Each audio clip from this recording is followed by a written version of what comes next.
आज हम यहाँ से स्टार्ट करते हैं स्टैंडर्ड नॉर्मल रैंडम वेरिएबल। कल हमने थोड़ा सा इसको देखा था। Standard normal random variable, random variable दो तरह के हैं, एक एक्स है और एक जेड है। एक्स किसको फॉलो करता है? नॉर्मल को। और उसका मेन वेरिएंस क्या होता है? जब भी एक्स रैंडम वेरिएबल, अगर मैं वो ले लूँ एलोकेशंस, तो उसमें स्पॉटलाइट, ठीक है, ये एक्स जो है स्पॉटलाइट का, ये एक्स जो है रैंडम वेरिएबल, उस रैंडम वेरिएबल में से उसी का मीन माइनस कर दें और उसी रैंडम वेरिएबल एक्स का स्टैंडर्ड डेविएशन उससे डिवाइड कर दें। तो अब ये रैंडम वेरिएबल एक्स जो है ये स्टैंडर्डाइज हो गया। ठीक है, जब भी किसी वेरिएबल में से उसका ही मीन, उसी डिस्ट्रीब्यूशन का मीन और उसी रैंडम वेरिएबल का ही स्टैंडर्ड डेविएशन डिवाइड करते हैं, क्योंकि देखिए हमने ये बात पढ़ी थी ना, जहाँ मेरा अभी ये चल रहा है रेड स्पॉटलाइट, हमने पढ़ा था x is normally distributed with mean mu and variance sigma square. इसका मतलब ये हुआ कि आपका एक्स जो है वो नॉर्मल को फॉलो कर रहा है और नॉर्मल के पैरामीटर्स क्या है? Mu and sigma square.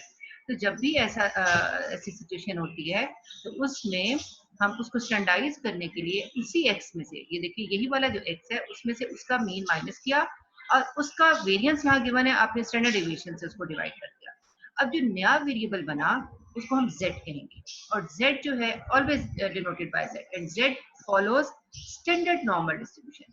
अब देखिए नेक्स्ट लाइन में क्या लिखा हुआ है, ये देखिए जहां मेरा अब ये स्पॉटलाइट है, z वही साइन है जो x के लिए था, लेकिन z के लिए ऐसा साइन है, नॉर्मल को फॉलो कर रहा है।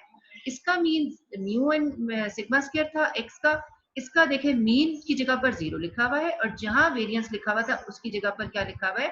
1 लिखा हुआ है। अब मैं जरा इसको लाइन से आपको शो कर देती हूँ। ये देखिए, ये जो मीन था ये इसमें 0 है और इसके वेरिएंस की जगह पर इसमें 1 है और x की जगह पर अब आपका z लिखा हुआ है और नॉर्मल की जगह पे नॉर्मल ही है और टिल्ड साइन की जगह टिल्ड साइन ही है। इसका मतलब ये है कि x को जब ये तो उसी को फॉलो करता ही है, जब हम डिवाइड कर देते हैं माइनस करके म्यू में से और z सिग्मा से डिवाइड कर देते हैं तो नया वेरिएबल जो है वो z बनता है। तो z वेरिएबल नया बना आपका ये वाला, तो ये जो नया वेरिएबल z है ये स्टैंडर्डाइज वेरिएबल होगा और इसका मीन और वेरिएंस फिक्स है। जब कभी भी आप z यूज करोगे उसका मीन एंड वेरिएंस क्या होगा? 0 एंड 1। ठीक है, तो ये स्टैंडर्ड नॉर्मल आपके पास की डिस्ट्रीब्यूशन, इसमें ये देखिए यहाँ पे लिखा which has mean 0 and variance 1। Standard normal distribution बिल्कुल उस तरह से, इस तरह हमने नॉर्मल डिस्ट्रीब्यूशन पढ़ी थी, अभी स्टैंडर्ड नॉर्मल डिस्ट्रीब्यूशन पढ़ रहे हैं। ठीक है, और इसका जो थ्योरम है वो हमने देख लिया कि अगर x इसको फॉलो करता है तो z इसके इक्वल होगा और अगर इसके इक्वल हुआ तो z 0 और 1 को फॉलो करेगा। ये तीन बातें इस थ्योरम में की हुई हैं। ठीक है, जिसमें कंडीशन क्या है कि x को फॉलो करना चाहिए नॉर्मल को with mean mu and variance sigma square और z का फॉर्मूला ये होना चाहिए कि x में से माइनस करें म्यू को और उसको सिग्मा पे डिवाइड कर दें। अगर ऐसा है then z follows normal standard normal distribution with mean 0 and variance 1। अगर वेरिएंस 1 है तो स्टैंडर्ड डेविएशन भी ऑब्वियसली इसमें 1 होगा। अब आप इसकी अगर शेप बनाएं तो इसकी शेप एग्जैक्टली वही बनेगी जो हम कल देख रहे थे प्रेजेंटेशन। हमारी प्रेजेंटेशन थी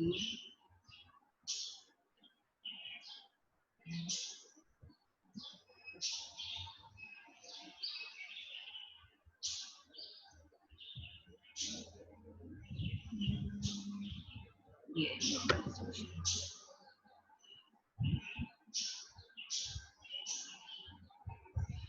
हाँ जी, इसमें जो शेप इसकी बनी हुई थी एग्जैक्टली यही शेप इसकी है।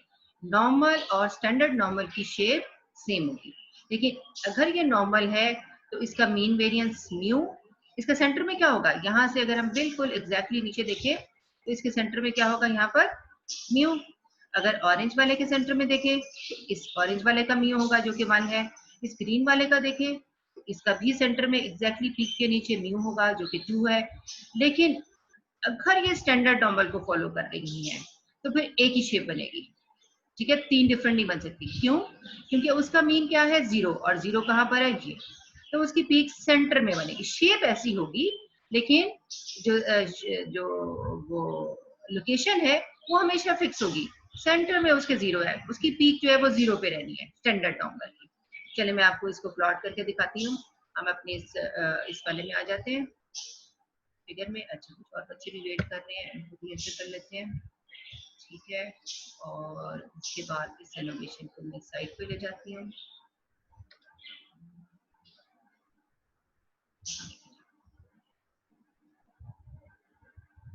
हर जगह डिस्टर्ब करता है, यहाँ ठीक है। अच्छा, अब आप देखिए इस फिगर में सेंटर में क्या है, इसका मीन 10 है, क्योंकि ये नॉर्मल डिस्ट्रीब्यूशन है। अगर ये स्टैंडर्ड नॉर्मल डिस्ट्रीब्यूशन है तो हम देखते हैं कि ये कैसे चेंज करते हैं। स्टैंडर्ड नॉर्मल में मीन कितना होता है, अभी मैंने आपको बताया कि वो 0 होता है, ठीक है जी, 0 हो गया। और वेरिएंस क्या होता है, वो फिक्स है, 1 होता है। तो हम इसमें वेरिएंस को रिप्लेस कर देते हैं 1.64 को 1 से। सिग्मा भी 1 है, वेरिएंस भी 1 है। एंड देन ओके, इसको मैं रन करती हूँ।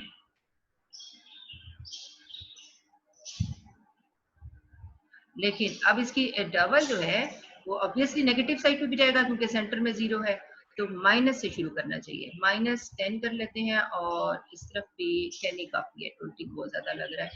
देख लेते हैं इसको रन करके। कैसी शेप बनी इसकी, बहुत ही बड़ा बन गया है। इसको थोड़ा छोटा करें क्योंकि नजर ही नहीं आ रहा है। चले, वो पीक ऊपर से कट गई है, इसका मतलब है हमें 10 की जगह पर और थोड़ा छोटा दे देना चाहिए। इसको दे देती हूँ मैं 7 दे देती हूँ, और इधर भी 7, क्योंकि सिमेट्रिकल डिस्ट्रीब्यूशन है, जितना इस साइड जाएगा उतना ही उस साइड पर जाएगा, दोनों तरफ। ये देखें जी, अब पीक नजर आ रही है, ये देखिए आपके सामने। अब देखिए नॉर्मल और स्टैंडर्ड नॉर्मल की ऑलमोस्ट एक जैसी शेप है, लेकिन इसका याद रखिए कि मीन कहाँ पर होगा, इसकी पीक हमेशा बिल्कुल सेंटर में जहां आएगी वो 0 होना चाहिए, ठीक है। हाइट कुछ भी हो सकती है, ठीक है। इसकी जो ये ऑर्डिनेट है, अब इस वक्त ऑर्डिनेट क्या आ रहा है इसका, आपको मैंने बताया था ना ऑर्डिनेट क्या होता है। मैक्सिमम पॉइंट जो है उस पर जो वैल्यू आ रही है वो 0.4 है, ये मैक्सिमम ऑर्डिनेट है। अदरवाइज तो ये भी ऑर्डिनेट है, ये भी ऑर्डिनेट। इस ब्लू लाइन के ऊपर हर डॉट जो है वो ऑर्डिनेट है। जैसे अगर मैं कहूँ -2, तो -2 पे ऑर्डिनेट क्या होगा, ये वाला। और अगर हम इसको रीड करें यहाँ से, मैं अगर स्पॉटलाइट से इसको लाइन से ड्रॉ करती हूँ, ये एडमिट कर दिया जी। हम लेते हैं लाइन ले ली, स्ट्रेट लाइन ले लेते हैं।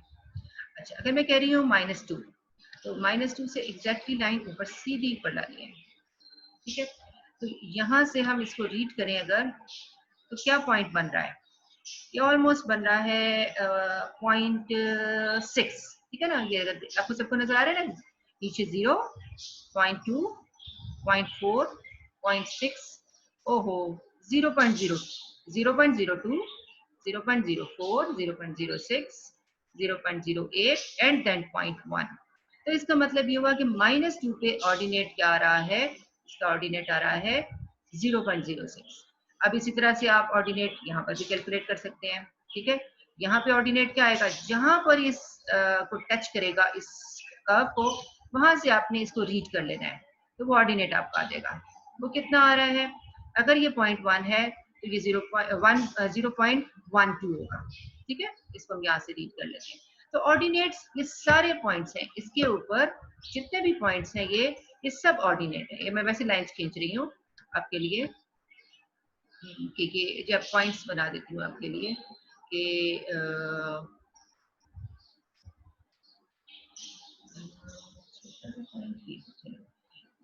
यहाँ भी ऑर्डिनेट होगा। ओह, नहीं बन रहा इसका पॉइंट। चलिए स्पॉटलाइट से हर पॉइंट जो है वो आपका इसमें ऑर्डिनेट है, ये भी ऑर्डिनेट, सब ऑर्डिनेट्स। अगर ये लो साइड पे ऑर्डिनेट्स है तो पीक के बाद हर पॉइंट जो इस कर्व के ऊपर है यहाँ पर भी ऑर्डिनेट्स है। अब इंटरेस्टिंग बात ये है कि जो -2 पे हाइट है, +2 पे भी वही हाइट होगी ना, तो इसका मतलब है कि दोनों पे ऑर्डिनेट सेम होने हैं। -2 पे भी वही, +2 पे भी वही, -1 पे भी वही, +1 पे भी वही। अगर हम 1 और 2 के दरमियान में देखें तो इतने पॉइंट्स हैं, 1.1, 1.2, 1.3, इसी तरह से इधर भी नेगेटिव में भी वो सारे पॉइंट्स हैं। तो सारे x के पॉइंट्स जो है उन सब पे ऑर्डिनेट्स हम कैलकुलेट कर सकते हैं, और राइट साइड के ऑर्डिनेट्स और लेफ्ट साइड के ऑर्डिनेट्स, दोनों तरफ के ऑर्डिनेट्स जो है वो सेम होंगे। अभी हमने ऑर्डिनेट्स को भी दोबारा देख लिया और स्टैंडर्ड नॉर्मल कर्व भी देख ली। अब हम वापस चलते हैं। अच्छा जी, बुक में आ जाते हैं वापस। हाँ जी, हमने इसको क्लियर भी करने साथ ही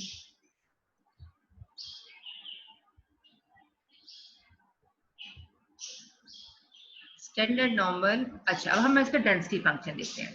कल जो हमने डेंसिटी फंक्शन देखा था वो देखा था नॉर्मल का, और उसको शो करते थे एफ ऑफ एक्स से। इसे शो करते थे एफ ऑफ एक्स से, इसको फाई ऑफ जेड से। एक्स तो है नहीं यहाँ पर, अब एक्स की जगह यहाँ जेड आ गया। अब एफ भी लिख सकते हैं लेकिन फाई भी लिख सकते हैं, उन्होंने फाई लिख दिया। ठीक है, phi of z, phi of z is used. ये कौन से बच्चे हैं जो अपना माइक ऑन करके बैठे हुए हैं? बच्चों, अपना माइक जो है ना वो ऑल म्यूट कर देती हूँ। चले, ये 1001 बच्ची है, उसका ऑन था। अच्छा जी, फाई ऑफ जेड जो है वो आपका डोनेट कर, इसको डिनोट करने के लिए यूज करते हैं, और 1/2 पाई वही है जो आपका नॉर्मल में था, लेकिन नॉर्मल में यहाँ सिग्मा भी था। अगर आपको नॉर्मल का याद है, हम दोबारा नॉर्मल को भी देख लेते हैं, साथ ही नॉर्मल का साथ कंपेयर कर लेते हैं। ठीक है, इसके इसमें ये नॉर्मल का है। ठीक है, अभी आपको थोड़ा सा छोटा नजर आ रहा होगा, आप इसको अपनी स्क्रीन पे जरा बड़ा करके देख लें। हम कंपेयर करने के लिए ना इन दोनों को जरा साथ साथ बनाना चाह रहे हैं। अच्छा, इसमें एफ ऑफ एक्स है, इसमें पाई ऑफ जेड है।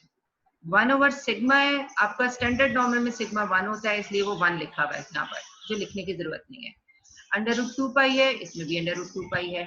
ई है इसमें भी ई है। रेज़ पावर 1/2 है, इसमें भी -1/2 है। ये देखिए, ये साइड पे -1/2 लिखा हुआ है। यहाँ पर x है, इसमें z होना चाहिए। इसमें x के बाद माइनस म्यू है, आपका म्यू कितना है यहाँ पर स्टैंडर्ड नॉर्मल में 0 है।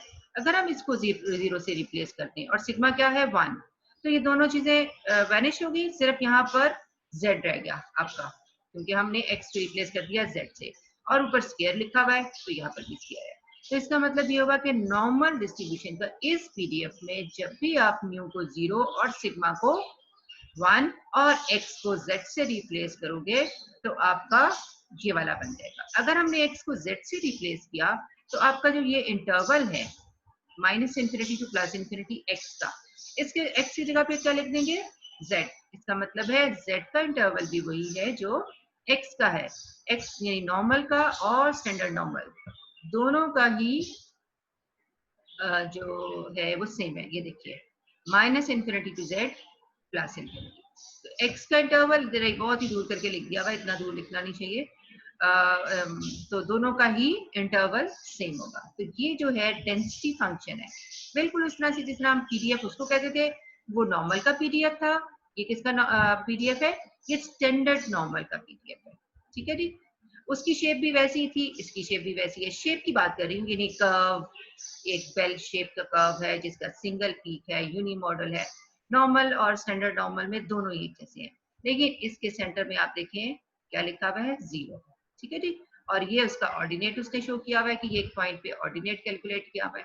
ठीक है, और ये बात भी हमने देख ली कि -φ of z is equal to φ of z। अभी मैंने आपको इस फिगर में बताया था कि मैंने लाइंस मिटा दी कि इस तरफ अगर ऑर्डिनेट देखें -2 पे तो वही होगा जो +2 पे होगा। इसका मतलब है कि दोनों तरफ जो है ऑर्डिनेट्स सेम होते हैं। उसको लिखने का वे देखिए उन्होंने कैसे लिखा, उन्होंने ऐसे लिखा है, थोड़ा सा ऊपर कर दूं, ये theorem number 10.2, φ of -z is equal to φ of z।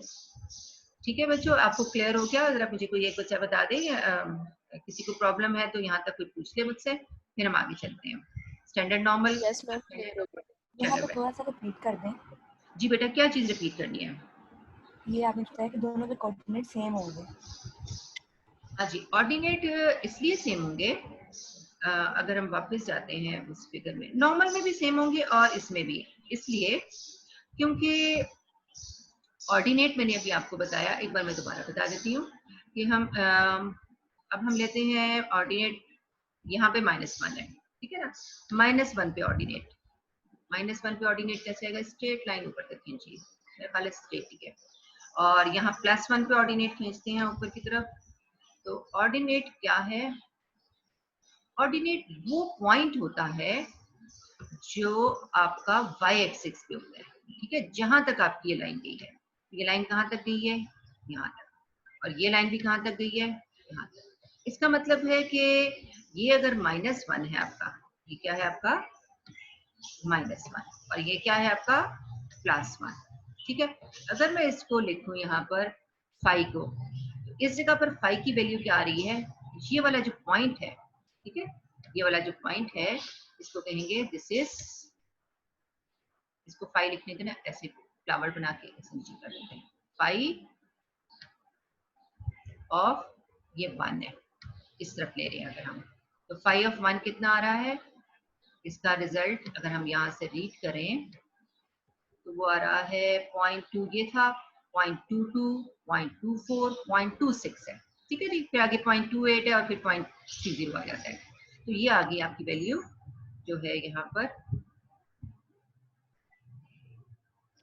0.0 लिखना ही मुश्किल हो गया,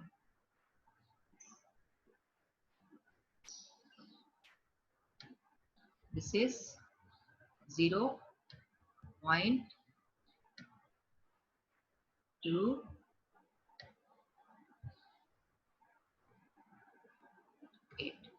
और अगर हम इस जगह से भी रीड करें, ठीक है, तो ये वाला जो पॉइंट था, ये फाई ऑफ 1, वो हमने यहाँ से रीड किया था, ठीक है, ये वाला फाई ऑफ 1 है, ठीक है, और यहाँ से रीड करते हुए हम इधर आकर इसको रीड किया, अगर यहाँ से रीड करें तो वो भी आपका क्या होगा, फाई ऑफ -1, फाई ऑफ -1, और अगर आप इसको रीड कर लो फाई ऑफ -1 को, तो उसका रिजल्ट भी क्या होगा, उसका रिजल्ट भी 1 ही नहीं लिखा था, 985 अब आ रही है, अच्छा जी, ये है -1 और ये ब्रैकेट क्लोज कर दी, और इसका आंसर भी अगर हम रीड करें, इस पॉइंट को पैरेलल इधर लाके रीड करें तो वही आता है जो 0.28 इसका है, तो इसका मतलब है दोनों रिजल्ट्स क्या हैं, इक्वल है। ये जो पॉइंट है इसको ऑर्डिनेट कहते हैं, ठीक है, ये जो पॉइंट है जहां इस वक्त मेरा ये जो एंड पॉइंट्स हैं, जहां से रीड, ये लाइन तो हमने रीड करने के लिए लगाई है ना, ये वाली ब्लू लाइन सेंटर वाली, अगर मैं इस सेंटर वाली लाइन को अरेज कर दूं तो आपके ऑर्डिनेट्स, ये सेंटर वाली लाइन तो हमने सिर्फ इसलिए लगाई है ताकि आपको बात समझ आ रहे, ठीक है जी, मिट गया। अब आपने असल में ऑर्डिनेट क्या है, ये कॉर्नर्स, ये वाला एज हमने किस पे ऑर्डिनेट्स लिए, 1 एंड -1, आप किस पे ले सकते हो, 1 के बाद कौन सा पॉइंट है, थोड़ा सा आगे अगर हम आगे की तरफ आए तो कौन सा पॉइंट आता है यहाँ पर, ये वाला जो पॉइंट है, ये वाला पॉइंट है, ये 1 है, ये 2 है, दरमियान में 0.5 है, और ये उसका भी सेंटर है, तो ये 0.25 हुआ, तो ये है 1.25, इस पे भी फाइंड कर सकते हैं, उसके बाद हम इस पे भी फाइंड कर सकते हैं, ये कौन सा पॉइंट है, ये वाला पॉइंट है 1.5, ठीक है, ये पॉइंट क्या है आपका 3, इस पे भी फाइंड कर सकते हैं, यानी हर पॉइंट, हमने तो बड़े डिस्टॉर्टेड से पॉइंट्स ले रहे हैं, हम अगर इसके एक एक छोटा छोटा पॉइंट भी लें तो 1 और 2 के दरमियान में हंड्रेड्स पॉइंट्स हैं, 1, 1.01, 1.02, 1.03 अप टू 1.99, फिर उससे आके कहीं 2 आएगा, तो उन सब पॉइंट्स को अगर हम उन सब पे ऑर्डिनेट्स लोकेट करें तो कहाँ जाएंगे, इन्हीं पे जाएंगे ना, अगर मैं ये यहाँ पर आपको कहूँ तो ये वाला पॉइंट होगा आपका एरो, ये सारे पॉइंट्स जो है कर्व के ऊपर ये क्या होंगे, ये सब ऑर्डिनेट्स होंगे, ठीक है, हर पॉइंट जो है इसका, ये उलट कर दिया, हर पॉइंट जो है इसका ये इसके ऊपर ऑर्डिनेट होगा, इस कर्व के ऊपर, तो ये सारे पॉइंट्स कर्व के ऊपर ऑर्डिनेट्स हैं। अब बच्चों क्लियर हो गया, जिसने पूछा था उसको क्लियर हो गया, ठीक है, जरा मुझे बता दें कि अभी भी इश्यू है, ठीक है, ये ऑर्डिनेट्स हमें इस ओके चले गुड, ओके इस तरफ भी जी है और ये वाले ऑर्डिनेट सारे ये कर्व के इस तरफ भी हैं। ठीक है, ये ऑर्डिनेट सारे इस तरफ भी हैं, हम जहां मर्जी ऑर्डिनेट फाइंड कर लें।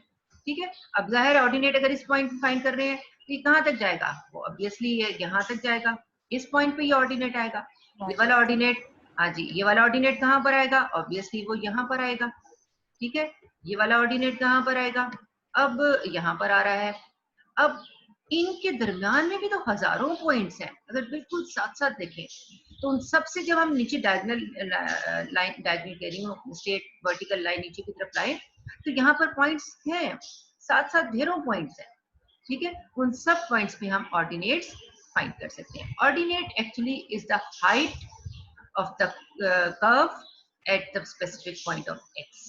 हर एक्स के पॉइंट पे जो हाइट है, हाइट को हम नॉर्मली इसको वाई एक्सिस कहते हैं ना, अगर मैं इसको लिखूं तो मैं इसको वाई भी लिख सकती हूँ। ठीक है ना, ऐसे करके ये वाई है और ये कौन सा एक्सिस है, ये एक्स एक्सिस है आपका।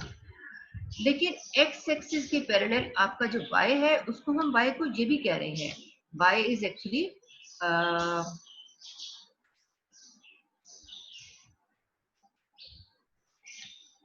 इज इक्वल टू, ये है आपका स्टैंडर्ड नॉर्मल की बात हो रही है ना ये, तो स्टैंडर्ड नॉर्मल में हम शो करते हैं दिस इज पाई, और ये एक्स भी नहीं है, सॉरी, स्टैंडर्ड नॉर्मल में ये क्या होगा,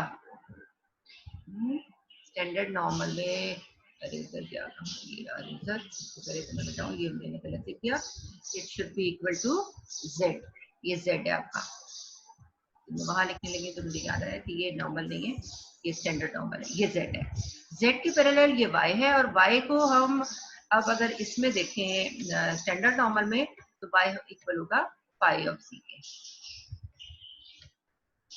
कि जी की वैल्यू पुट करें तो जो आंसर आता है वो ये सारे पॉइंट्स हैं। ये पॉइंट 4 भी क्या है एक्चुअली, ये this point 4 is again specific value, किस पर है ये पॉइंट 4, ये वाला जो पॉइंट है, ये वाला जो पॉइंट है पॉइंट 4, ये फाई ऑफ जेड ही है, लेकिन किस पॉइंट पर है, जेड की वैल्यू यहाँ पर क्या है, यहाँ पर जेड की वैल्यू है 0, 0 है ना। ठीक है, यहाँ पर ये है फाई ऑफ, ये अगर हम देखें तो this is phi of mu भी कह सकते हैं ना, क्योंकि यहाँ पे म्यू है इसका मीन, और हमें पता है, ओहो साथ ही जुड़ गया, तो बहुत ही बुरा हो गया, म्यू बहरहाल में लिख रही थी। ठीक है, फाई ऑफ म्यू,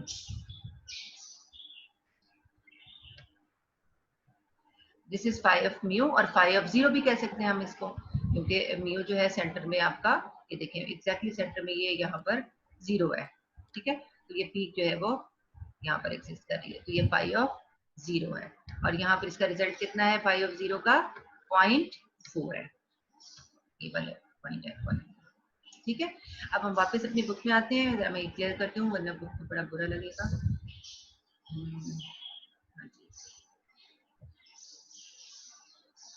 स्पॉटलाइट की ले लेते हैं। हाँ जी, यहाँ तक हमने पढ़ लिया, हमने कहा phi of minus z and phi of plus z दोनों इक्वल होते हैं। ठीक है, दोनों तरफ हाइट राइट लेफ्ट इक्वल होगी, हाइट की बात करें। ठीक है, अगला है इसमें जो डेफिनेशन है वो क्यूमुलेटिव की है, हमने नॉर्मल का भी क्यूमुलेटिव पढ़ा था, ये स्टैंडर्ड नॉर्मल का क्यूमुलेटिव है, उसमें लिखा हुआ था कैपिटल एफ। ठीक है, कैपिटल एफ ऑफ एक्स, अगर आपको याद हो हम पीछे दिखाते हैं दोबारा, ये कैपिटल एफ ऑफ एक्स था। अब एफ था तो एफ का कैपिटल एफ ही लिखना था उन्होंने, स्मॉल एफ था ये डेंसिटी के लिए, ये देखें डेंसिटी यहाँ लिखी होती है और ये उसका कैपिटल यहाँ लिखा हुआ है। ठीक है, और यू इसलिए लिखा है क्योंकि एक्स की लिमिट में डालना है, यहाँ एक्स की लिमिट में। अभी शायद आपको इतनी बात समझना है, हम इंशाल्लाह जब इसको करेंगे ना न्यूमेरिकली तो फिर आपको मजीद क्लियर होगा। ठीक है, अब ये है आपकी फाई, स्मॉल फाई का कैपिटल फाई कैसे लिखते हैं, ऐसे लिखते हैं जैसे यहाँ पर ये लिखा हुआ है। ठीक है, अगर हम इसको वैसे भी मैं आपको बना के दिखाऊं तो आपने एक सर्कल बनाना है कैपिटल फाई के लिए। ठीक है, इसके सेंटर में लाइन बनानी है और लाइन के ऊपर नीचे ऐसे थोड़ा सा आई जिसे नहीं लिखते, ये कैपिटल फाई है। ठीक है, ये फाई ऑफ जेड है। और किसके इक्वल होता है कैपिटल फाई ऑफ जेड। अगर आप इस फिगर को थोड़ा सा देख लो तो आपको समझाना जरा मेरे लिए आसान हो जाएगा। स्पॉटलाइट, ये वाली जो फिगर है आपकी, ठीक है। इसका मतलब है कि आपने वो पॉइंट लिया, जैसे जेड मैंने ये ले लिया, जेड आप ये भी ले सकते हो, थोड़ा सा पीछे भी ले सकते हो, और पीछे भी ले सकते हो, और पीछे भी ले सकते हो, और बिल्कुल शुरू में भी ले सकते हो, कहीं भी जेड। लेकिन जहां भी जेड लोगे इस नंबर लाइन के ऊपर, जो प्रोबेबिलिटी कैलकुलेट होगी वो मिनिमम पॉइंट से होगी, यानी ये वाला मिनिमम पॉइंट। अगर मैं इस एरिया को शेड करूं यहाँ से, तो आपका जो एरिया बन रहा है इस वक्त, वो ये सारा एरिया बन रहा है। ये सारा एरिया कहाँ से कहाँ तक, स्टार्टिंग पॉइंट से, ये जो है यहाँ से लेके ये सारा एरिया शेड होगा आपका, ठीक है। ये सारा एरिया शेड, और इसकी जो टोटल प्रोबेबिलिटी है वो आपकी क्यूमुलेटिव प्रोबेबिलिटी होगी, ठीक है। ये तकरीबन मैंने ऐसे ही गंदा सा शेड कर दिया है। हम दोबारा से प्रेप क्लास में जा रहे हैं जहाँ शेडिंग सीखनी है, ठीक है ना। चलो जी, डन हो गया। ये जो एरिया है आपका, ये है this one, probability z less than z। Less than का मतलब है मिनिमम पॉइंट जहां तक जा रहा है, वहां से लेकर आखिर तक जहां हमारी लाइन है z की। और प्रोबेबिलिटी इस तरह लिखेंगे तो माइनस इन्फिनिटी टू z। और जब हम लिमिट में फाइंड करेंगे तो ये इंटीग्रेशन का साइन है, माइनस इन्फिनिटी से स्टार्ट करेंगे हम, जो यहाँ माइनस इन्फिनिटी लिखा हुआ है वही हमने नीचे लिखना है, और जो z हमने यहाँ अपर साइड पे लिखा हुआ है ये वाला, ठीक है, ये वाला z हमने इधर लिखा।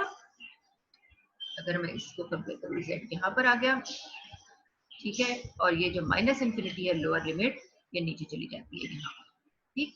तो माइनस इन्फिनिटी नीचे लिखते हैं और z ऊपर लिखते हैं।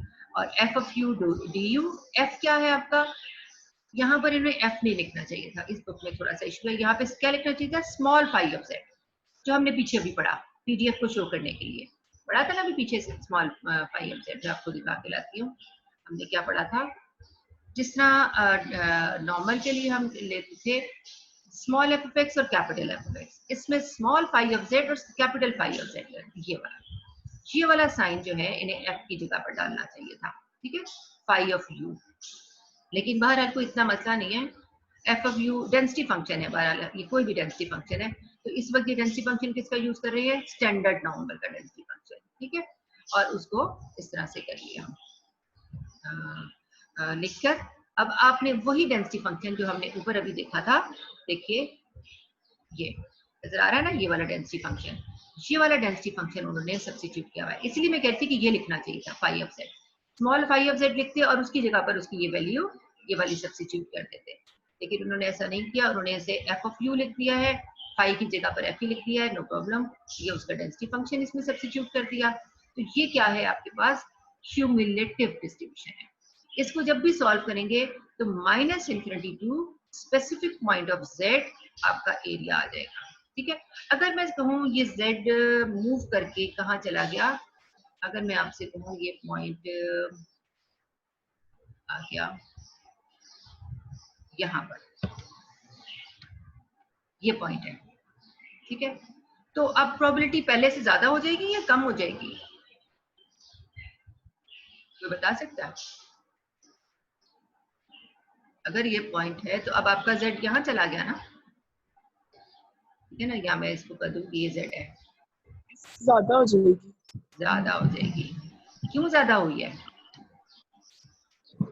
क्योंकि z के बाद से आगे ज्यादा पॉइंट्स है ना, हाँ यानी जी, कि यहाँ बिल्कुल सही कह रहे हैं, बिल्कुल सही। देखें आपका पहले एरिया था सिर्फ यहाँ तक, ठीक है ना, और अब एरिया आपका बढ़कर कहाँ तक जा रहा है, अब आपका एरिया बढ़कर यहाँ तक जा रहा है। तो एरिया जब बढ़ेगा शेड ज्यादा हो जाएगा, तो फिर उसकी प्रोबेबिलिटी भी इंक्रीज, एरिया और प्रोबेबिलिटी एक ही बात है, तो ज्यादा हो जाएगी। अगर ये मैं कहूँ ये z यहाँ चला गया, यहाँ पर ये आपका z है, ये वाला हो, ये आपका z है, यानी z, चलो यहीं पे कह देती हूँ, दिस इज योर z। तो अब क्या होगा, 1 हो जाएगी हाँ जी, टोटल एरिया, हाँ 0.99 हो जाएगी। और अगर ये थोड़ा सा, क्योंकि अभी ये वाई एक्सिस के पैरेलल नहीं हुआ, इसने ना कर्व ने, अगर हम कहें तो और थोड़ा एक्सटेंड होना है, इसने ना कर्व ने ऐसे जाना है, ये चलता जाएगा ऐसे चलता जा रहा है, ठीक है। तो यहाँ भी एंड में जाके ना इसकी 1 होगी, यहाँ पे भी बहरहाल 1 की क्लोज है, 0.99 समथिंग आ जाएगा इसका आंसर, आगे 0.99 999 आ जाएगा और आगे बढ़ते जाएंगे तो ये 1 हो जाएगा। बहरहाल ऑलमोस्ट आप भी सही कह रहे हैं कि यहाँ पर हम जनरली कहे तो टोटल एरिया 1 होता है, तो जितनी कर्व नजर आ रही है उस पर आपका एरिया 1 हो जाएगा। तो यही प्रॉपर्टी देखिए उन्होंने ये शो की है, ये बात नजर आ रही है यहाँ पे, ये जो मैंने जहाँ लाइन लगाई है कि मिनिमम पॉइंट आपका z कहाँ, उन्होंने कह दिया, उन्होंने कहा z यहाँ चला गया, यहाँ पर जहां पर मैं ये पॉइंट कह रही हूँ, अगर आपका z यहाँ पर आ गया, यहीं पर माइनस इन्फिनिटी है ना, इस तरफ पे आपकी माइनस इन्फिनिटी है, ओहो इन्फिनिटी मुझसे बनेगी नहीं, तो अब लेना पड़ेगा जी, ये अगर हम इन्फिनिटी यहाँ पर बना रहे हैं ऐसे, यहाँ पे माइनस इन्फिनिटी है, अगर इस पॉइंट पे हम z को कंसिडर करें तो एरिया कुछ भी शेड नहीं ना हो रहा, तो क्या होगा, एरिया 0। और यही अगर आप यहाँ प्लस इन्फिनिटी इस तरफ है, इस तरफ ले लें अगर हम पॉइंट z का, तो अब एरिया क्या होगा, 1 हो जाएगा। ठीक है, ये बात आपको क्लियर होगी कि स्टार्ट में एरिया 0 होगा क्योंकि शेड ही कुछ नहीं होना, और जब 1 आगे की तरफ जा रहा है, 1 कब होगा, जब वो इन्फिनिटी को अप्रोच करेगा, बिल्कुल एंड में चला जाएगा। ठीक है जी, ये 2 पॉइंट्स थे, आपने ये भी याद रखने हैं। ये सब इसकी आप समझ लें कि डेफिनेशंस हैं स्टैंडर्ड नॉर्मल की जो हम देख रहे हैं। अच्छा, स्पॉटलाइट ले लेती हूँ मैं, आगे आपका आ जाता है ये थोड़ी सी प्रॉपर्टीज।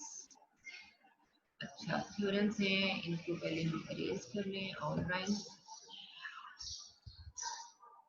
10.3 की एजम्पशन क्या है, अच्छा क्यों करते हैं, लेकिन ये जरूरी भी है, मैं कहती कि हम क्वेश्चन की तरफ चले जाए, लेकिन क्वेश्चन में हमारी ये प्रॉपर्टीज यूज हो रही है। ठीक है, ये वाला जो फाई ऑफ ए है, कैपिटल फाई, आपको ऐसा टेबल अपने अपेंडिक्स में मिलेगा। ठीक है, लास्ट में उस पर लिखा हुआ होगा कि फाई ऑफ जेड का ये टेबल है। तो देखिए अपनी बुक्स में, आपके पास बुक्स है, कितने है, कुछ 1-2 लोगों के पास भी हार्ड फॉर्म में, सॉफ्ट में तो सबके पास इस तरह से एग्जिस्ट करती है। ठीक है, टेबल के फाई ऑफ ए लिखा हुआ, टेबल पूरा एग्जिस्ट करता है आपके सामने लास्ट में। पेज नंबर मुझे बताएं किस पेज पे वो टेबल है।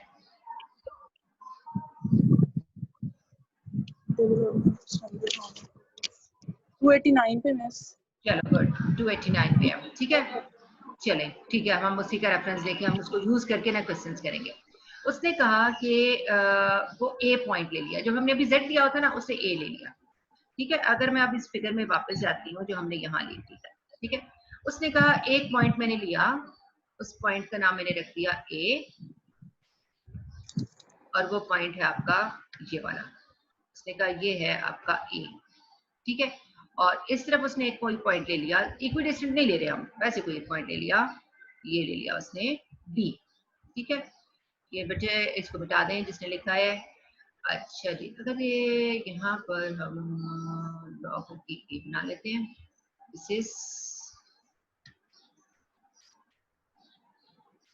ए एंड दिस इज बी। ठीक है, देखिए अब आपने इसको मैं थोड़ा सा छोटा कर लेती हूँ ताकि आपको दोनों चीजें नजर आए, प्रॉपर्टी भी थोड़ी सी नजर आए और ये भी नजर आए। आप लोग अपने मोबाइल्स पे देख रहे होते हो ना, ओहो इसको बंद करने लगी, बंद नहीं करना हमने, इसको छोटा कर रहे हैं।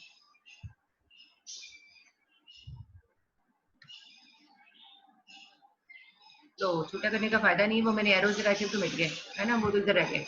चलो यहीं रहने देते हैं, हम स्किप करके उधर जाते हैं। देखें लिखा हुआ है z लेस देन a, तो फाई ऑफ a। अभी हमने पिछली प्रॉपर्टी में क्या पढ़ा था, फाई ऑफ z, ये फाई ऑफ z था ना, मैंने आपसे कहा था। ये देखें ये एरिया, ये पूरा यहाँ से यहाँ तक का अगर हम एरिया देखें तो वो फाई ऑफ z है। अगर z की जगह पर a हो जाता है तो ये फाई ऑफ a हो जाएगा। ठीक है, तो वही चीज इन्होंने लिखी हुई है कि z लेस देन a, इस z को a समझें अगर, तो फिर ये फाई ऑफ ए हो जाएगा ये वाला। अगर ए से ऊपर ले रहे हैं एरिया, ठीक है, अगर वो एरिया हमने इससे ऊपर लिया है तो वो एरिया कौन सा बनेगा आपका, वो ये वाला एरिया बनेगा, ये मैं शेड करने जा रही हूँ। ठीक है, ये वाला एरिया, ये कौन सा बन रहा है, मैं इसकी बात कर रही हूँ, ओहो टेढ़ी लाइन होगी, ये वाली, ठीक है, ये phi of A greater than Z, Z greater than A, ये वाला एरिया बनेगा। अगर हमने इसको ए कहा हुआ है, ये वाला पॉइंट ए है आपका, ये वाला जेड नहीं है बल्कि ये ए है, तो ए से ऊपर वाला एरिया ये बनेगा। तो हम कैसे फाइंड करेंगे, फाई ऑफ जेड, तो ये वाला पिछला वाला एरिया होता है। याद रखिएगा, बड़ी इंपॉर्टेंट बात ये है कि जब भी आप 289 पे जो टेबल देखेंगी, वो टेबल आपको एरिया देगा from minus infinity to that point, ठीक है। हमेशा फाई ऑफ जेड आपको जो है वो इसी साइड पे एग्जिस्ट करेगा। अगर आपको रिवर्स इस तरफ का एरिया फाइंड करना है, अगर ये रिक्वायर्ड है आपको, तो इसके लिए आपको क्या करना पड़ेगा, ये मैंने जरा क्वेश्चन मार्क बनाया है, इस तरफ के एरिया के लिए आपको पता है कि टोटल 1 होता है। अगर टोटल 1 है तो इस तरफ का माइनस कर देंगे, ये वाला फाई ऑफ जेड वाला माइनस कर देंगे। अगर ये वाला माइनस हो जाएगा 1 में से, तो ऑब्वियसली इस तरफ वाला आ जाएगा, क्योंकि टोटल कितना है यहाँ से यहाँ तक, यहाँ से यहाँ तक पूरा, यहाँ पूरी लाइन जो मैं बना रही हूँ स्ट्रेट लाइन, ये 1 के इक्वल है, टोटल एरिया 1 होता है। अगर टोटल एरिया 1 है, यहाँ कर्व का यहाँ से स्टार्ट हो रहा है और कर्व की एंड है, तो फाई ऑफ जेड हमें टेबल से मिल जाएगा, उसको हमें माइनस कर देना है, तो ये वाला शेडेड एरिया आ जाएगा जो आपका ये वाला राइट साइड पे एग्जिस्ट कर रहा है, ठीक है। अब हम इस चीज को दोबारा भी देख लेंगे, कोई बात नहीं। अब मैं कह रही हूँ फाई ऑफ ए और फाई ऑफ बी, इसके बिटवीन का एरिया फाइंड करना है, यानी ये वाला, ठीक है। तो ये कैसे आएगा, ठीक है, इसके लिए हम दोबारा इसमें फिगर में जाते हैं, स्पॉटलाइट, ठीक है। अब देखिए, इसमें मैंने ए ये बनाया, बी ये बनाया। अगर हम फाई ऑफ उसकी बात करेंगे ए की, फाई ऑफ ए की, तो वो कौन सा होगा,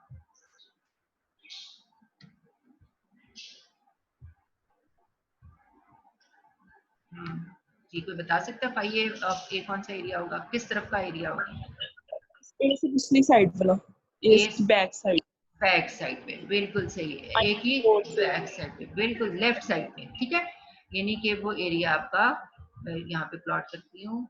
आप लोग ना अपनी इतनी ड्राइंग्स ना करें, पहली मेरी इतनी खूबसूरत ड्राइंग चल रही है, ऊपर से आप खूबसूरत कर रही हैं उसको। ये देखें, ये वाला जो एरिया है ना, ये है फाई ऑफ ए। ए मेरा क्या बन रहा है इस वक्त, ए की वैल्यू क्या बन रही है यहाँ पर,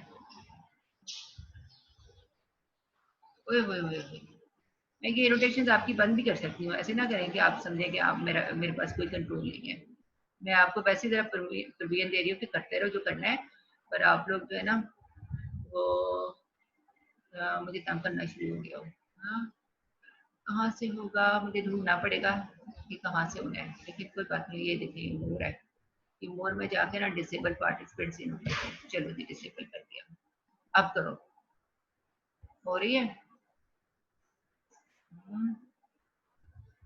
अरेज करना मुझे मुश्किल लग रहा है ना उस तरह से।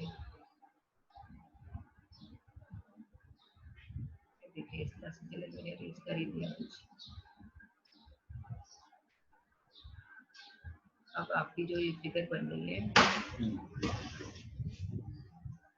ये जो लेफ्ट साइड पे आपकी फिगर बन रही है, इसमें जो एरिया शेड हुआ हुआ है ये फाई ऑफ ए है। ए की वैल्यू इस वक्त है आपके पास -1, ठीक है, ए की वैल्यू -1। 289 पेज पे जाइए और वहां देखिए -1 आपको नजर आएगा, ठीक है। तो उसके अगेंस्ट आपकी प्रोबेबिलिटी कितनी होगी वो भी देखिए जरा, मुझे बताएं जरा, सब लोग देखिए जरा 289 पेज पे -1 रखते हुए, तो वो कितनी आएगी, ऑलमोस्ट वो ना 0.5 से कम ही आनी चाहिए, क्योंकि वो इस तरफ है। और अगर 0.5 से कम है तो कितनी कम है, देखें आप मुझे जरा बताएं कि आपको टेबल देखना आ रहा है,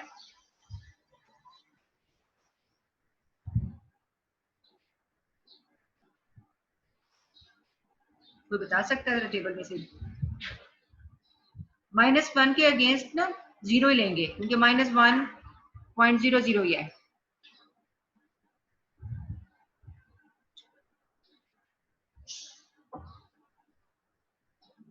लगता है आप लोग मुश्किल में पड़ गए। चलो कोई बात नहीं, फिर देख लेंगे। अच्छा, अब बहरहाल आपको ये बात समझ आ गई कि हमारा जो एरिया ये वाला है ये है फाई ऑफ ए। अब मैं फाई ऑफ बी की बात करती हूँ, ठीक है। तो फाई ऑफ बी के लिए मैं येलो कलर लेती हूँ।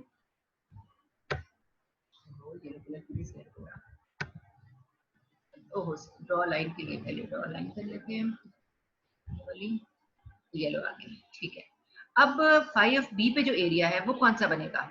वो एरिया बनेगा यहाँ से यहाँ तक, यही बनेगा ना सारा। मैंने लाइट कलर इसलिए लिया है ताकि ब्लू कलर भी नीचे से नजर आता रहे।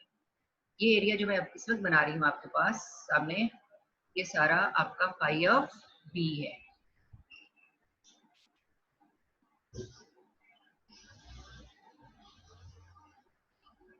ठीक है, ये सारा आपका, ओहो बाहर चला गया।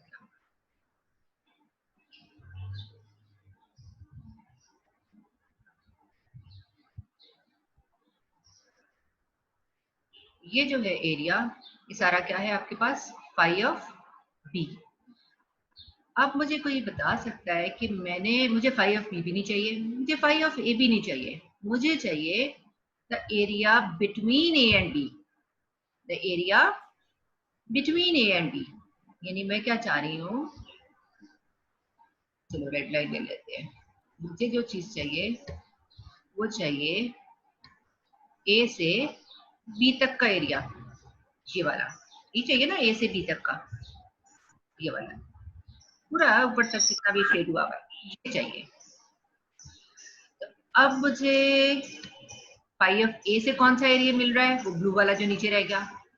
फाई ऑफ बी से कौन सा एरिया मिल रहा है? ये पूरा येलो वाला। और मुझे ये चाहिए, तो कैसे फाइंड करेंगे ये वाला?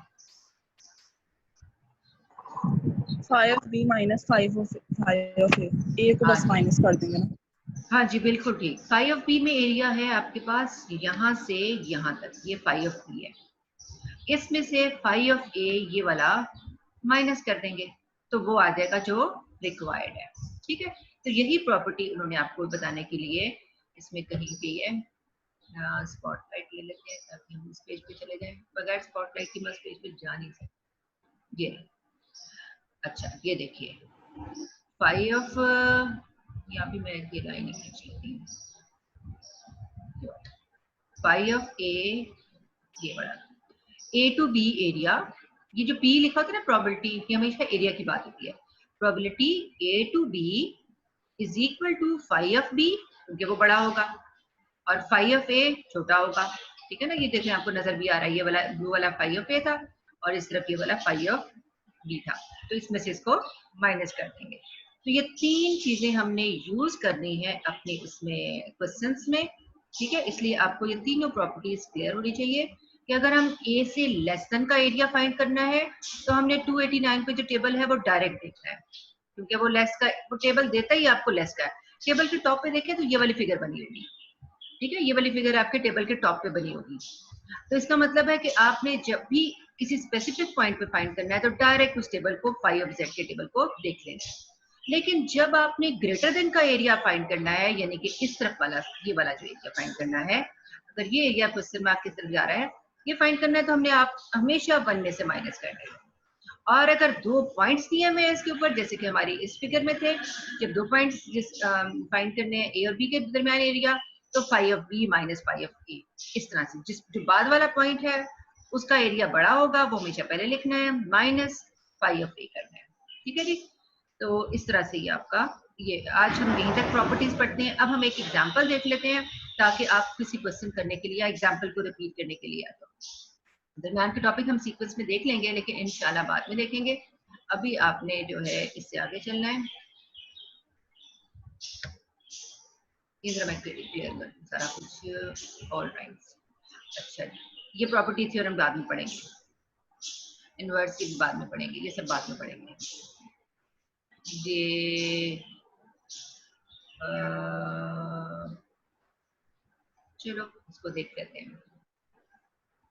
Write down the equation of standard normal distribution. ठीक है, स्टैंडर्ड नॉर्मल का ये हमने भी पढ़ लिया था।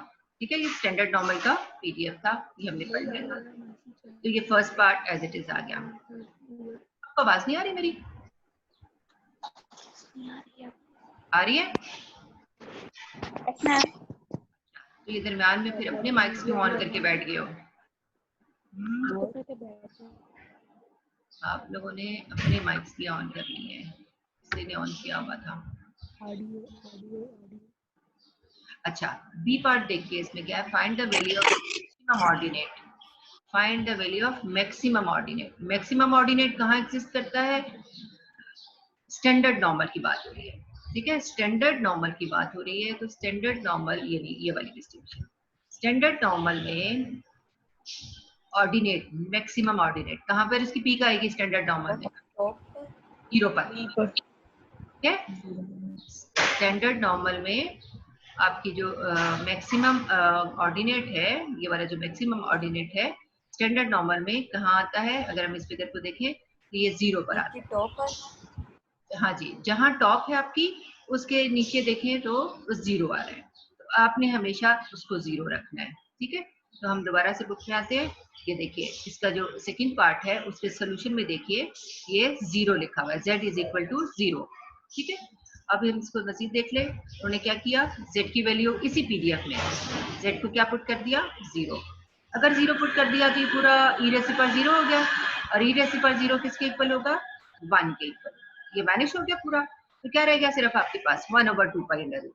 अब उसको कैलकुलेटर से सॉल्व कर लो, सॉल्व करोगे तो कितना आ जाएगा? 0.3989, ठीक है। इसका मतलब है कि हाइट कितनी आ रही है? 0.3989। अगर हम अपनी वापस फिगर में जाएं तो कितनी हाइट आ रही थी हमारी? 0.4, ठीक है ना, 0.4, क्योंकि हमने इसको रफली देखा है। उसने कैलकुलेट किया तो एग्जैक्टली कितनी आई है? वो 0.39 है, 0.39, और 39 के बाद भी बल्कि क्या है, 39 के बाद भी 89 है, ऑलमोस्ट 0.4 है। और हमने इसकी फिगर बना के देख भी लिया कि कितना आता है? 0.4 आता है। अब उसने कहा कि 1.27 पे ऑर्डिनेट फाइंड करें, ठीक है, ये वाला। तो यहाँ से तो आप न्यूमेरिकली कर लेते हो, यानी कि जो 1.27 है ये वाला, इस पर जब आपने न्यूमेरिकली कैलकुलेट किया तो आपने 1.27 कहाँ पर पुट करना है? z की जगह पर। उसका स्क्वायर लिया, सॉल्व किया, मल्टीप्लाई किया 1/2 पाई से, और कैलकुलेटर से आपको ये मिल गया। लेकिन अगर हम फिगर से देखें, इसको फिगर से भी देख सकते हैं ना, अभी हमने फिगर में सारे ऑर्डिनेट्स मैंने आपको बताया था कि इसमें फाइंड कर सकते हैं। अब आप इसमें फिगर में वापस जाते हैं और उसमें इसको ऑर्डिनेट को देखते हैं, 1.27 पे देखते हैं। तो 1.27 कहाँ होगा? यहाँ 1 होगा, ठीक है ना, इस वाले पॉइंट पर 1 होगा। तो 1.27 कहाँ होगा? अगर ये 1 है, ये 1 है, ये आपका ये वाला जो पॉइंट है ये 1.5 हो गया, ठीक है ना। और इसके सेंटर में क्या होगा? इसके सेंटर में यहाँ पर 1.25 होगा, और 1.27 थोड़ा सा आगे। तो उसने आपसे कहा कि 1.27 यानी कि यहाँ करके होगा, यहाँ पर आपने हाइट फाइंड करनी है। तो हाइट को यहाँ से अगर हम देखें कुछ इतनी करके आ रही है, ठीक है। और अगर हम इसको यहाँ से रीड करें तो कितनी आ रही है? 0.12, 0.14, 0.16, 0.17, और पीछे आंसर कितना था उस बुक में? आंसर कितना था? ये देखे ना, हम ना कोई बच्चे आते जा रहे हैं, कोई आ रहा है कुछ जा रहा है। सॉरी, उस बुक में जो है उसका आंसर था 0.178, ठीक है, 178, यानी कि 180 हो गया, ठीक है। अगर हम इसमें भी फिगर में आ जाएं तो हमारी वैल्यू 0.18 के करीब है, ऐसे ही है ना, ठीक है, 0.18। तो हम ऑर्डिनेट को विजुअली भी देख सकते हैं, हम ऑर्डिनेट को न्यूमेरिकली भी देख सकते हैं। विजुअली मैंने आपको यहाँ फिगर से व्यू करा के बता दिया, और अगर आप इसको बुक से देखें तो हम कैलकुलेट कैसे करेंगे? इस सेट के डेंसिटी फंक्शन, ये वाला जो पीडीएफ फंक्शन है, इस पीडीएफ फंक्शन में जब भी आप उसको पुट कर दोगे तो आपके पास जो है कैलकुलेट करके आंसर आ जाएगा, ठीक है।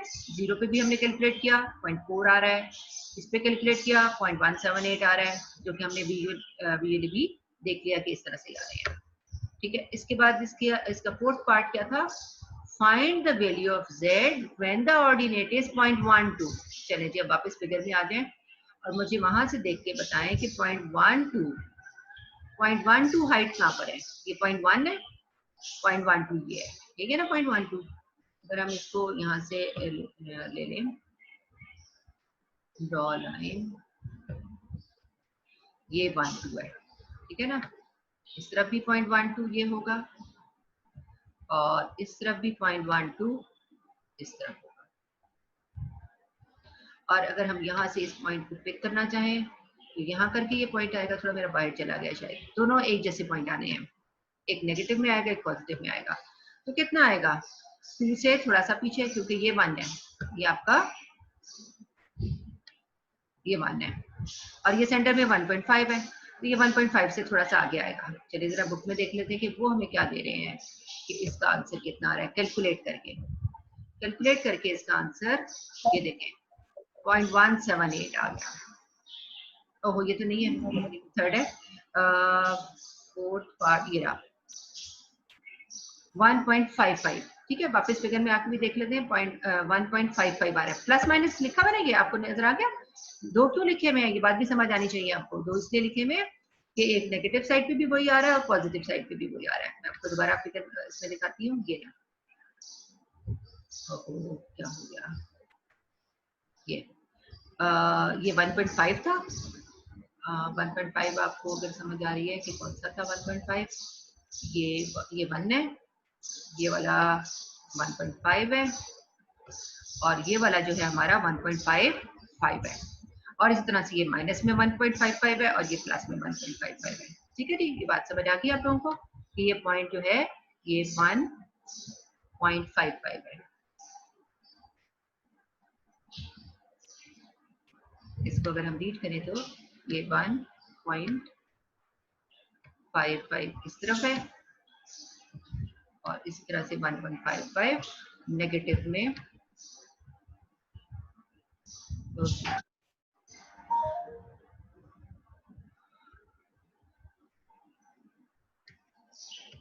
और इसी तरह से ये नेगेटिव में भी यही पॉइंट है यहाँ पर -1.55।